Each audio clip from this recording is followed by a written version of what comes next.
ನಿನ್ನೆ CM DK ಮತ್ತು ನಾನು ಚರ್ಚೆ ಮಾಡಿದ್ದೀವಿ. ಸಿಎಂ ಡಿಕೆ ಜೊತೆ ಚರ್ಚೆ ಬಗ್ಗೆ ರಾಮಲಿಂಗಾರೆಡ್ಡಿ ಇದೀಗ ರಿಯಾಕ್ಟ್ ಮಾಡಿದ್ದಾರೆ. ರಾತ್ರಿ ಊಟ ಮಾಡಿದ್ದೀವಿ ಅಷ್ಟೇ, ಬೇರೇನೂ ಇಲ್ಲ. ಸಿಎಂ ಡಿಕೆ ಬಿಟ್ರೆ ಬೇರೆ ಯಾರೂ ಕೂಡ ಮಾತನಾಡಿಲ್ಲ ಅಂತ ಹೇಳಿಕೆ ಕೊಟ್ಟಿದ್ದಾರೆ. ಹೀಗೆ ನಿನ್ನೆ ತಡರಾತ್ರಿವರೆಗೂ ಮಾತನಾಡಿದ್ರು.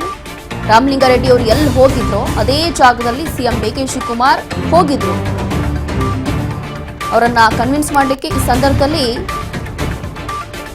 ಚರ್ಚೆ ಮಾಡಿದ್ದೀವಿ ಇಬ್ರು ಕೂಡ ಅಂತ ಹೇಳಿದ್ದಾರೆ. ಸಿಎಂ ಡಿಕೆ ಜೊತೆ ಚರ್ಚೆ ಮಾಡಿದ್ರು. ಅದ್ರ ಬಗ್ಗೆ ರಾಮಲಿಂಗಾರೆಡ್ಡಿ ಕೊಟ್ಟಿರುವಂತ ರಿಯಾಕ್ಷನ್ ಇದು. ರಾತ್ರಿ ಊಟ ಮಾಡಿದೀವಿ ಅಷ್ಟೇ, ಬೇರೇನೂ ಇಲ್ಲ. ಜೊತೆಗೆ ಸಿಎಂ ಡಿಕೆ ಬಿಟ್ರೆ ಬೇರೆ ಯಾರು ಕೂಡ ಮಾತನಾಡಿಲ್ಲ ಅನ್ನುವಂಥದ್ದು ಈಗ ರಾಮಲಿಂಗಾರೆಡ್ಡಿ ಅವರು ಹೇಳಿದ್ದಾರೆ. ಹಾಗಾಗಿ ನಿನ್ನೆ ಒಂದು ಸುದ್ದಿ ಹರಿದಾಡ್ತಾ ಇತ್ತು, ಎಲ್ಲೋ ಹೈಕಮಾಂಡ್ ನಾಯಕರು ಅವರನ್ನ ಕರೆ ಮಾಡಿಬಿಟ್ಟಿದ್ದಾರೆ, ಮಾತಾಡ್ತಿದ್ದಾರೆ ಅಂತ ಹೇಳಿ. ಬಹುಶಃ ಇದೆಲ್ಲವೂ ಕೂಡ ಗಮನದಲ್ಲಿ ಇಟ್ಕೊಂಡು ಈ ರೀತಿಯಾಗಿ ಹೇಳಿದಾರೋ ಏನೋ ಗೊತ್ತಿಲ್ಲ. ಬಟ್ ಈಗ ಈ ರೀತಿಯಾಗಿ ಹೇಳಿದ್ದಾರೆ. ಸಿಎಂ ಡಿಕೆ ಶಿವಕುಮಾರ್ ಬಿಟ್ಟರೆ ನನ್ನ ಜೊತೆ ಯಾರೂ ಮಾತಾಡಿಲ್ಲ. ತಡರಾತ್ರಿ ಊಟ ಮಾಡಿದ್ದೀವಿ, ಜೊತೆಗೆ ಮಾತನಾಡಿದ್ದೀವಿ ಅಷ್ಟೇ. ಈ ರೀತಿಯಾಗಿ ರಾಮಲಿಂಗಾರೆಡ್ಡಿ ಅವರು ಕೊಟ್ಟಿರುವಂತ ಹೇಳಿಕೆ.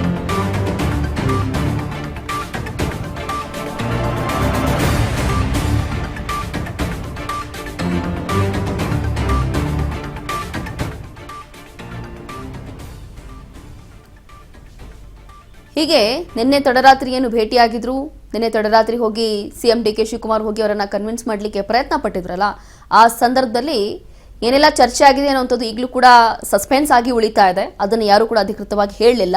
ನಿನ್ನೆ ಕೂಡ ಸಿಎಂ ಇದ್ರ ಬಗ್ಗೆ ರಿಯಾಕ್ಟ್ ಮಾಡಿದ್ರು. ಆ ಸಂದರ್ಭದಲ್ಲಿ ಎಲ್ಲವೂ ಕೂಡ ನಾವು ಹೇಳಲಿಕ್ಕಾಗೋದಿಲ್ಲ.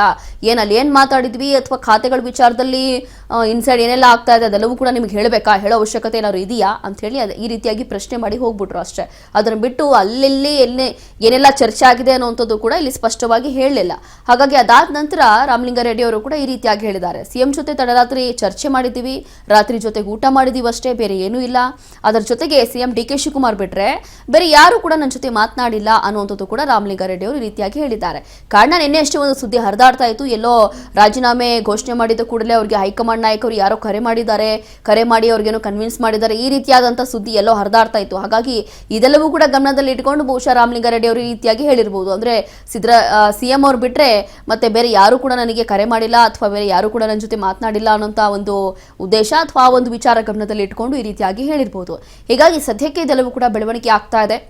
ಇನ್ನು ರಾಜ್ಯ ಕಾಂಗ್ರೆಸ್ನಲ್ಲಿ ಈ ಒಂದು ಖಾತೆ ಹಂಚಿಕೆ ವಿಚಾರದಲ್ಲಿ ಸಚಿವರಿಗೆ ಇಷ್ಟೊಂದು ಗೊಂದಲ. ಒಬ್ಬೊಬ್ಬರೇ ಸಚಿವರು ಈಗ ನನಗೆ ಈ ಖಾತೆ ಬೇಡ ಅಥವಾ ನನಗೆ ಖಾತೆ ಬದಲಾವಣೆ ಬೇಕು ಅಥವಾ ನನಗೆ ತುಂಬ ವರ್ಷದಿಂದ ಈ ಖಾತೆಗೋಸ್ಕರ ನಾವು ಕಾದು ಕೂತಿದ್ವಿ, ಹೀಗೆ ಒಂದಷ್ಟು ನಿರೀಕ್ಷೆಗಳನ್ನು ಇಟ್ಕೊಂಡಿದ್ದಾರೆ. ಹಾಗೆ ಆ ಒಂದು ನಿರೀಕ್ಷೆಗಳನ್ನು ಇಟ್ಕೊಂಡಿರುವಂಥ ಸಚಿವರಿಗೆ ಆ ಒಂದು ನಿರೀಕ್ಷೆಯನ್ನು ಬಹುಶಃ ತಲುಪಲಿಕ್ಕೆ ಸಾಧ್ಯ ಆಗಿಲ್ಲ ಅಂತ ಅನ್ಸುತ್ತೆ. ಎಲ್ಲರಿಗೂ ಅಲ್ಲ, ಕೆಲವೊಬ್ಬರಿಗೆ ಮಾತ್ರ.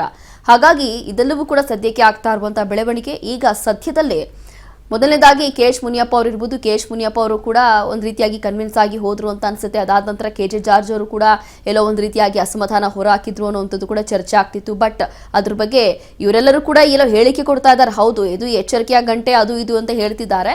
ಬಟ್ ಅಧಿಕೃತವಾಗಿ ಯಾರು ಘೋಷಣೆ ಮಾಡಿಲ್ಲ ರಾಜೀನಾಮೆ ಅಂತ ಹೇಳಿ. ಹಾಗಾಗಿ ಎಲ್ಲರೂ ಕೂಡ ಸ್ವಲ್ಪ ಸಮಾಧಾನ ಇದ್ದಾರೆ, ಸ್ವಲ್ಪ ಸಣ್ಣ ಪುಟ್ಟ ಮುನಿಸು ಅಂತ ಹೇಳ್ಬೋದು. ಬಟ್ ರಾಮಲಿಂಗಾರೆಡ್ಡಿ ಅವರು ದಿಢೀರಾಗಿ ಈ ರೀತಿಯಾಗಿ ಘೋಷಣೆ ಮಾಡಿದ್ರು.